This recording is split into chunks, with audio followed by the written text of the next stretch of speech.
ब्रह्मचर्य। ब्रह्मचर्य, ब्रह्म को प्राप्ति के लिए जो हमारी चर्या है, हमारा जो आचरण है, हमारा जो व्यवहार है, और ब्रह्म में टिक जाने के लिए जो हमारी साधना है, और उसी में ही लगातार हम चल रहे हैं, वो ब्रह्मचर्य है। ब्रह्म को पाने का जो भाव प्रबल है, जिसके अंदर प्रबल है, वो ब्रह्मचारी है। ब्रह्म मतलब सबके अंदर वो ब्रह्म भाव है। आत्मा सबके अंदर है। अच्छा, आत्मा स्त्री होती है या पुरुष होता है? आत्मा ना स्त्री है ना पुरुष है, हैं? तो आत्मा लिंग से परे है। लिंग का उस पर कोई फर्क नहीं है, क्योंकि लिंग तो प्रकृति का है, आत्मा का नहीं है। तो स्त्री और पुरुष जो है वो प्रकृति में है, आत्मा में स्त्री पुरुष नहीं होते। आत्मा स्त्री पुरुष से बहुत परे की अवस्था है। तो स्त्री जैसे कहा और जैसे पुरुष कहा, तो हम कहां से कहां उतरे? ब्रह्म भाव से नीचे उतर आए, क्योंकि आत्मा में स्त्री पुरुष नहीं।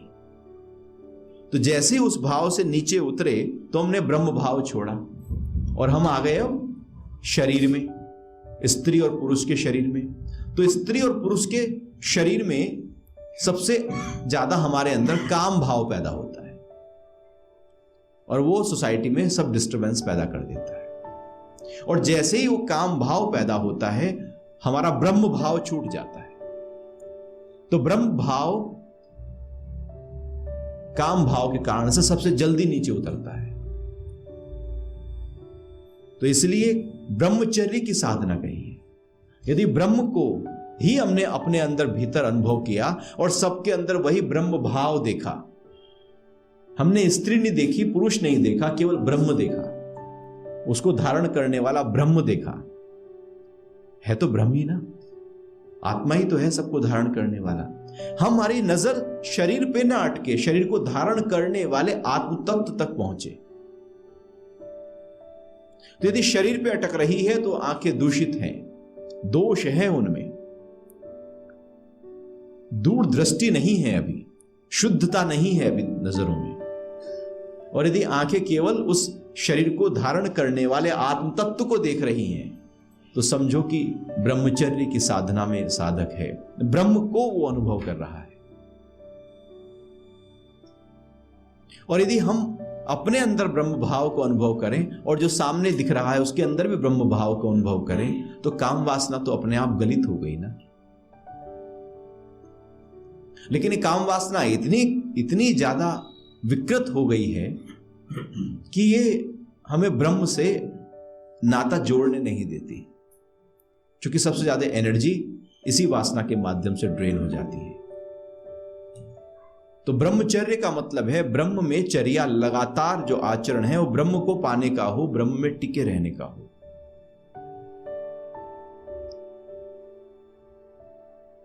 उससे नीचे हम कभी ना उतरे। हमारे अंदर भी ब्रह्म भाव हो और सभी जगह वही भाव हमारे अनुभव में आए। तो यदि ये ब्रह्मचर्य का भाव, ब्रह्मचर्य की साधना हम अच्छी तरह से मजबूती के साथ लेकर चल रहे हैं, तो समाज में इतनी जो विकृतियां, कुरीतियां आप देख रहे हैं चारों तरफ हो रही हैं, इतने केसेस हो रहे हैं, तो सब खत्म है। हम ब्रह्म देख रहे हैं तो फिर कोई वासना नहीं। हम शरीर देख रहे हैं तो वासना है, शरीर में ही तो वासना है, और हम शरीर से परे हो गए हैं। तो पतंजलि कह रहे हैं कि जब तक हमने वासना से ऊपर अपने आप को नहीं उठाया, तो हम उस साधना की ऊंचाइयों पर पहुंच नहीं सकते। हम भले कितनी कोशिश करते रहें, लेकिन पहुंच ही नहीं पाएंगे। ऋषि पाराशर हों या विश्वामित्र हों, ऐसे बहुत सारे दृष्टांत, कहानियां आते हैं कि वो ऊंची अवस्था में जाकर भी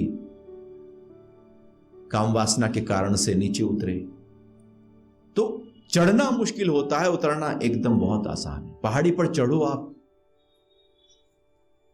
मेहनत लगेगी, और जब उतरना हो तो उतना ही समय लगेगा, उतनी ताकत लगेगी, आप एकदम खुशी खुशी उतरते चले आओगे।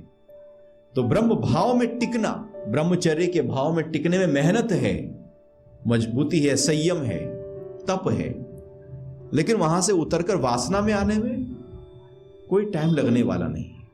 तो जब वहां से भाव ब्रह्म से हटकर नीचे की तरफ उतरने लगे, उसको वहीं ताकत दो और वहीं पर लेकर जाओ। इसे ब्रह्मचर्य कहते हैं, लगातार उसी भाव में बने रहने की अनुभूति।